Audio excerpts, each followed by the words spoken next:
آپ کی عمر 17 سال ہے, کزن کی عمر 35 سال ہے, آپ کو اچھی لگ رہی ہے, ٹرائی مارو. ایسی کی تیسی میں نے خود ایسی شادیاں کرائی ہیں. ہمارے محلے میں ایک لڑکا تھا, لونڈا لپاڑا بالکل, بمشکل 17-18 سال کا ہوگا, ہینڈسم اسمارٹ تھا. انٹی تھیں 35-40 سال کی, کنواری تھیں, پسند آ گیا ان کو. انٹی بھی انٹی تھیں, اس لڑکے کو پسند آ گئی, وہ شادی ہو گئی, ماشاءاللہ ان کے بچے ہیں. ابھی ملا مجھے پتہ نہیں 30-35 سال کے بعد, پرانا واقعہ ہے نا. ابھی تک ماشاءاللہ ہنسی خوش زندگی گزر رہی ہے, ان کے خاندان اچھا, بچے بھی ہو گئے. جب میاں بیوی راضی تو کیا کرے گا قاضی. بات کروں بس, تباہ کے شادیاں کرو ایسی کی تیسی, دنیا کی بھی لذت ہے اور اللہ بھی خوش ہو رہا ہے. ارشاد. السلام علیکم. وعلیکم السلام. نظر تیز کرنے کے لیے کوئی دعا؟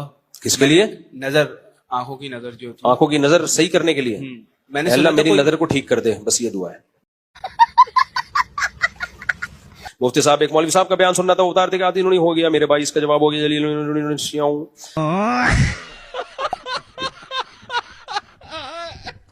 مفتی صاحب, میں نے ایک لڑکی سے نکاح کیا ہے.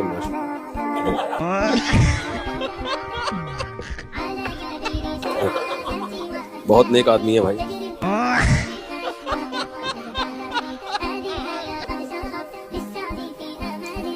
جب قیامت قریب ہوگی نا تو لوگ اس پہ فخر کریں گے, میرا بیٹا ماشاءاللہ لڑکی کو پسند کرتا ہے.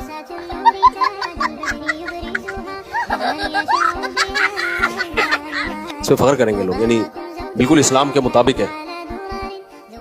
آج کل خواتین جب کہتی ہیں نا ایکچولی کام بہت ہے, تو مجھے اتنی ہنسی آتی ہے کہ یار اس سے بڑا لطیفہ میں نے دنیا میں سنا نہیں. جب کوئی خاتون فون کر کے بتا رہی ہوتی نا ایکچولی میں بزی بہت ہوں, ایکچولی اتنے کام ہیں, میں اتنا ہنس رہا ہوتا ہوں, برداشت بھی کر رہا ہوں, کیونکہ میں فون پہ ہنس جاؤں تو پھر غصہ کریں گے نا کہ یار اتنی ڈھڈائی کے ساتھ جھوٹ بولتے ہوئے شرم نہیں آتی یار. کام کہاں ہے آج کل, کس کے کدھر کام ہے یار آج کل, اللہ سوائے ان خواتین کے جو بیان سن رہی ہیں, وہ بہرحال وہ ان کے بہت سارے کام ہیں. وہ پھر غصہ ہوتی ہیں کمنٹس میں, اتنی گالیاں پڑتی ہیں نا مجھے نیچے کہ میں کیا بتاؤں. کام ہے ہی نہیں بھائی آج کل گھروں میں. اللہ میاں نے دنیا کی نعمتوں میں سب سے بڑی نعمت تو بیوی کو قرار دیا ہے, اور قرآن نے کیا کہا ہے, زُيِّنَ لِلنَّاسِ حُبُّ الشَّهَوَاتِ مِنَ النِّسَاءِ. اللہ نے مردوں کی نظر میں جو دنیا میں سب سے اٹریکٹیو چیز بنائی ہے نا, وہ برگر نہیں بنایا, وہ پیزا نہیں بنایا, وہ لڈو نہیں بنایا, وہ جلیبی نہیں ہے, وہ گاڑیاں نہیں ہیں, وہ بنگلے نہیں ہیں. اللہ نے مرد کے لیے, یہ حضرت بھی بوڑھے ہیں, خوش ہو رہے ہیں بہت زیادہ, لگ رہا ہے جوان ہے ماشاءاللہ, حضرت دیتی معاف. تو اللہ میاں نے جو سب سے زیادہ اٹریکٹیو چیز قرآن کے مطابق مرد کے لیے بنایا ہے, وہ کس کو بنایا ہے؟ عورت کو بنایا ہے. سارے ایک نمبر کے, کیا بولوں میں حدیث سامنے, ورنہ جتنی بڑی سے بڑی گالی آپ دے سکتے ہیں ان کو دے دو. اے ٹو زیڈ بکواس ہے. اور یہ جن چڑیل بھوت وہیں آتے ہیں جو عاملوں کے پاس جاتے ہیں ان سے روحانی علاج کرا. جو بھی عاملوں کے منہ پہ جا کے ہوا خارج کرتا ہے نا, کبھی دیکھنا اس کے پہ جن چڑیل بھوت کبھی نہیں آئیں گے. جس پہ جن آیا ہوا ہو نا اس کو لے جاؤ, جب گیس خارج کرنی ہو کسی عامل کے منہ پہ جا کے ہوا خارج کرے, جن بھاگ جائے گا. یہ میں آپ کو لکھ کے دے دوں. جو ان کو جتنا کنڈیم کرتا ہے نا ان عاملوں کو, روحانی عاملوں کو, نہیں مانتا, اس پہ جن چڑیل بھوت کبھی بھی نہیں آئے گا. یہ ذہن میں رکھنا. اور جو ان کی عقیدت میں جاتا ہے کہ جی وہ حضرت جی کا یہ علاج کر رہا ہے, تو حضرت جی اس کے دم میں بڑی طاقت اور فلانے میں بڑی طاقت. میں رقیہ کے مخالف نہیں ہوں, یہ ذہن میں رکھ لینا. کسی بھی مسجد کے امام سے دم کروا لو, خود کر لو, یہ سب جائز ہے, اس کا بلکہ فائدہ بھی ہوتا ہے. لیکن جو دم کرتا ہے نا اس کے پاس کبھی نہیں جاؤ. سب شعبدے بازیاں ہیں, مسمرزم ہے, نظر کے دھوکے ہیں, اتنے اس میں نظر کے دھوکے ہیں, آپ کی سوچ ہے. میں اپنے ماموں کے بیٹے کے ساتھ بھینسیں چراتا ہوں,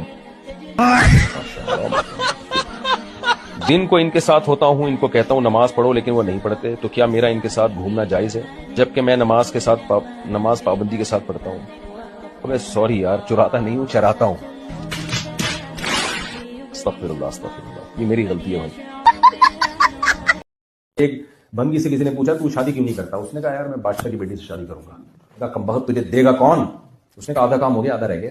یہ کنواروں کے لیے بڑے حوصلے کی بات ہے, یاد رکھو. اس امید پہ جیو, یہ لطیفہ نہیں ہے, اس سے تمہیں حوصلہ ملے گا.